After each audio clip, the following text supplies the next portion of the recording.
So then we got into another argument in regards to which text is more violent, the Bibles or the Qurans. The conclusion that some of us reached was the fact that both sets of text are violent. They both promote violence. Oh no, these people were not having any of it. It was almost like they jumped out of their skin and their brains spontaneously combusted. One of them requested that I show them a verse in the Bible that was violent or completely advocated for the violence towards another human being. Okay, I don't remember that.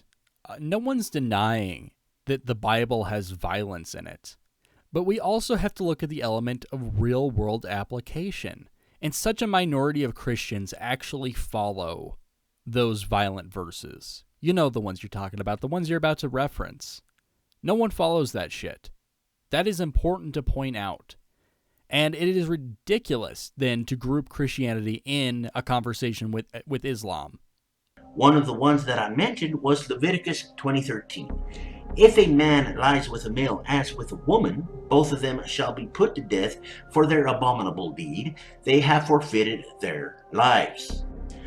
Now, I want you guys to pay attention because this is where the hypocrisy comes in, basically. All of their reactions to this were the exact same. You're taking it out of context. That is part of the Old Testament, and nobody pays attention to it anymore. Jesus changed the laws, etc., etc. Now, keep in mind, guys, this was actually coming from atheists themselves. They never acknowledged, though, that Jesus allegedly said, "Do not think that I have come to abolish the law or the prophets. I have not come to abolish them, but to fulfill them. For I tell you truly, until heaven and earth pass away, not a single jot, not a stroke of a pen will disappear from the law until everything is accomplished." What a scandalous straw man. Okay, dude, you brought up the aspect of the Old Testament and that Christians should still follow it. Yeah, we were all atheists in that hangout. No one is making the claim, oh, it's the Old Testament, you don't need to follow it. What he's going to try to do now is compare us to Christian apologists. That is not what was going on. So us saying that most modern-day Christians do not follow the Old Testament, that's an important point, because the Old Testament does contain a lot of that violence. And if they were following it, perhaps Christians would be as violent as Muslims. However, that is just simply not true. We understand that according to theology, Christians are supposed to follow the Old Testament. It is not abolished. Jesus did say that basically until I return, you better follow the laws my Father laid down, or else. We understand that. This is not news to anyone. You're not pulling a fast one on us. We understand what's going on, and we are not being Christian apologists. Jesus Christ. Now, the question is, who else has this same exact reaction when one brings up Bible verses like this? Christians. They come up with the same exact excuses all of the time during these discussions. In that hangout I was in, it was like arguing with a bunch of Christian apologists. The hypocrisy that was being displayed in that hangout was mind-numbing. They still have the audacity to call myself and others Muslim apologists with no evidence. Get the fuck out of here with that shit.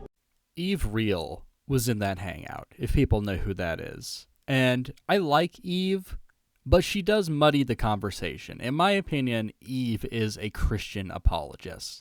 And I did not agree with the point she was making about Christianity. However, she was not the main person arguing with the group. It was myself arguing against the regressive Islam apologists. You guys are Islam apologists. Evidence? I've gone over this in several videos pointing out every single example you guys slipped up. You conflating Islam and Christianity is Islam apologetics. I don't see how that gets past you. You are an Islam apologist. I don't care if that makes you uncomfortable. I don't care if you don't like that label. Deal with it. We were not acting like Christian apologists. We understand that Christianity is not a good thing. But this is just an attempt to smear us and to make our claim that they're Islam apologists seem nonsensical. It is a bitch move from the Quiet Atheist. And if you can believe it or not, that was the intro to his video on the Nice terrorist attack, What a disgusting piece of shit. You start out, you're going to address an actual example of an Islamic problem in the world and make tired Islam apologetics deny the accurate label that has been described onto you. How fucking weak. I'll be leaving a link to this original video in the description. Feel free to go over there and tell Quiet Atheist what an asshole I think he is and how wrong he is on this subject. Despicably wrong. On the wrong side of history, regressing the atheist community once again. Jesus Christ. It is so awkward to have to witness an apologist deny being an apologist. They won't even own up to it. They won't face how shameful it is to be sitting there cowering. Oh, please, let's not target Islam, guys. Let's not go after Islam specifically. Listen to how limp-dicked these refutations were. Oh, I'm not an Islam apologist. They're Christian apologists. Quiet Atheists, I despise Christianity, and I also have a background in that religion. It is lame beyond all belief. Its followers are the epitome of corny in America. They worship sacrifice. However, I understand the huge disparity between Islam and Christianity. It would be ridiculous for me to include them both in the same conversation. I am not telling anyone to stop talking about Christianity. Rather, I am telling you to modify your conversation. And the way you talk about these two religions, do not talk about them as if they're carbon copies of one another, like you were just saying. That is Islam apologetics. In case you needed proof, in case you needed evidence of your own dumbassery. That's all for now. Fuck the Quiet Atheists, and good night.